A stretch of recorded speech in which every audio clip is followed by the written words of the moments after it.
Jai Hind students, welcome back in your English class. Students, in previous class we have already started chapter 3 in your English literature book. The name of this chapter is The Apple Tree. Page number 21 and page number 22 we have already read in previous class. Today we will start reading from page number 23. Start reading. Write here today's date. What is the date today? Today is 11th June 2021. Write down the date and today is Friday. Okay beta? Start reading. Put your finger here. He looked CLOSELY closely. उसने उस tree को closely देखा. क्यों देखा? क्योंकि उस tree के अंदर एक क्या था? होलो था, एक होल था. And there was a beehive. उस होल के अंदर क्या था? बीहाइव था. It was full of honey. जिसके अंदर, उस बीहाइव के अंदर जो था वो हनी से फुल था. So you have to underline this word closely and honey. He tasted the honey. उसने हनी को टेस्ट किया. Yum, it tastes so sweet, he said. उसने अपने आप से कहा कि इसका टेस्ट तो बहुत ही स्वीट है. The tree is not so useless after all, thought he. अब उसने सोचा कि जो ट्री है वो अब यूजलेस नहीं है. If I take some honey now, the bees will make more. They wouldn't go away from their home. उसने कहा अगर मैं इसमें से थोड़ा सा हनी निकाल लेता हूँ तो जो बीज है वो इसमें से और हनी बना लेंगी और वो यहाँ से तो जाएंगी नहीं. Look here. अब उसने किसी को कहा look here. He said to the birds and animals. अब वो किससे बात कर रहा है? Birds and animals से बात कर रहा है कि इधर देखो. I will not cut down this tree. मैं इस ट्री को नहीं काटूंगा. It is your home. ये तुम्हारा घर है. I will not disturb. D-I-S dis T-U-R-B turb. तो क्या बना? Disturb you. I will not disturb you. And he threw away his eggs. उसने कहा कि मैं तुम्हें अब डिस्टर्ब नहीं करूँगा और उसने अपनी एक्स को थ्रू किया मतलब फेंक दिया था. Now come to the next page 24. Page number 24. The farmer is not a kind man, said the grasshoppers, squirrels and sparrows. जो ग्रास होपर्स हैं, स्क्विरल्स हैं, स्पैरोज हैं, सब ने क्या कहा? जो फार्मर है वो एक काइंड मैन नहीं है. काइंड मैन मीन्स दयालु आदमी, जो दिल से बहुत अच्छा होता है, वो नहीं है वो. He wants the tree because there is honey in the beehive, but they were happy as their home was safe now. क्योंकि उन्हें पता था कि जो फार्मर है उनकी वजह से पेड़ को नहीं काट रहा है. वो इसलिए पेड़ नहीं कट कर रहा है क्योंकि उसे उसके अंदर क्या मिल गया है? बीहाइव मिल गया है और इस बीहाइव के अंदर बहुत सारा हनी है और जो टेस्ट में बहुत अच्छा है. सो that's why he has decided to not to cut the tree. उसने ट्री को नहीं कट करने का डिसीजन लिया. बट वो ये शो कर रहा है कि हाँ मैं तुम लोगों को अब डिस्टर्ब नहीं करूँगा और तुम्हारी वजह से मैं इस पेड़ को अब नहीं कट करूँगा. तो what is the moral of this story? The moral of this story is self-interest alone moves some men. It means कई लोग ऐसे होते हैं जो अपने सेल्फ इंटरेस्ट के लिए, अपने स्वार्थ के लिए क्या करते हैं? वो आगे बढ़ जाते हैं. मतलब जो चाहते हैं, अगर उनका उसमें स्वार्थ निहित है, अगर उनको लगता है कि हाँ हमें ये नहीं करना चाहिए, तो वो गलत काम वो नहीं करते. वो उनके ऊपर मजबूरी नहीं है कि किसी ने उनको प्रेशर किया है तो वो नहीं कर रहे. नहीं, वो अपने स्वार्थ की वजह से नहीं करते. ठीक है, तो अब हम इसकी बुक एक्सरसाइज करते हैं बेटा. तो now come to page number 25. Open your book at page number 25 and write down today's date again here, 11th June 2021.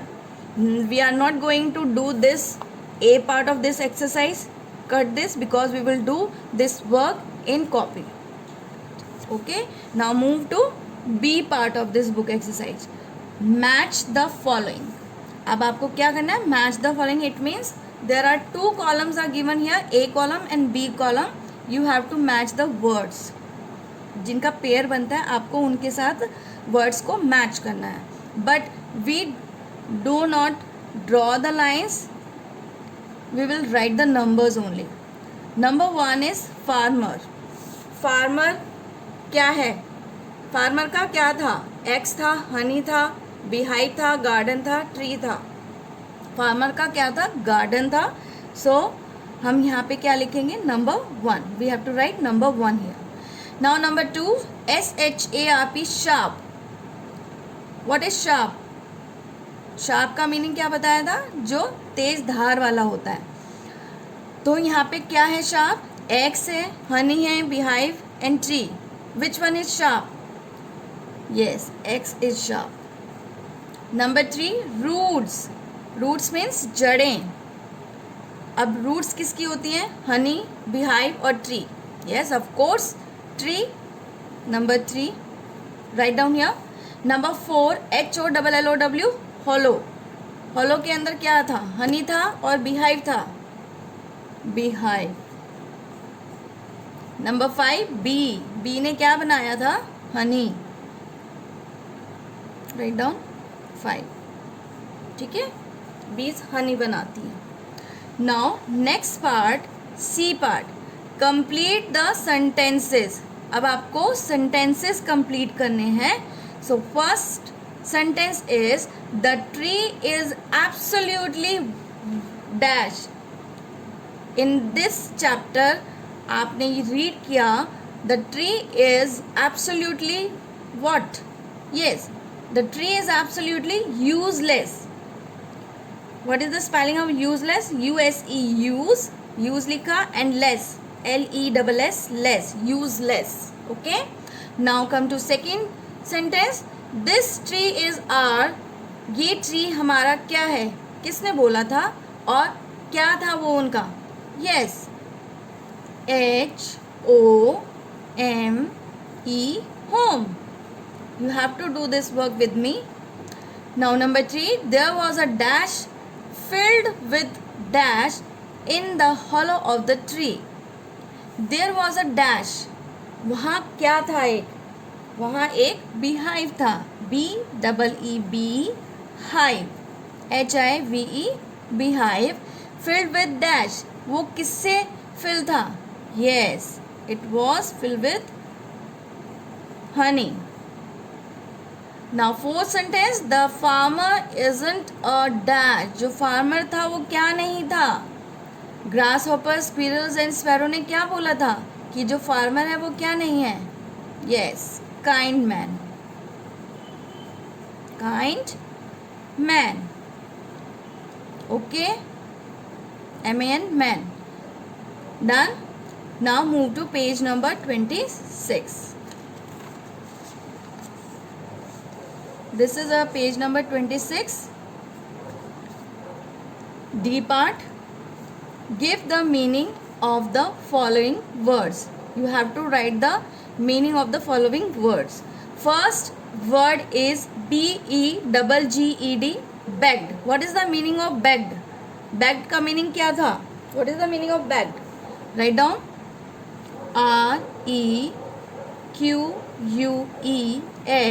REQUESTED, requested. ठीक है. What is the meaning of begged? Meaning of begged is requested. Repeat with me. REQUESTED, requested. Now second word is RAISED, raised. उसने क्या raised किया था? Meaning क्या है इसका raised का?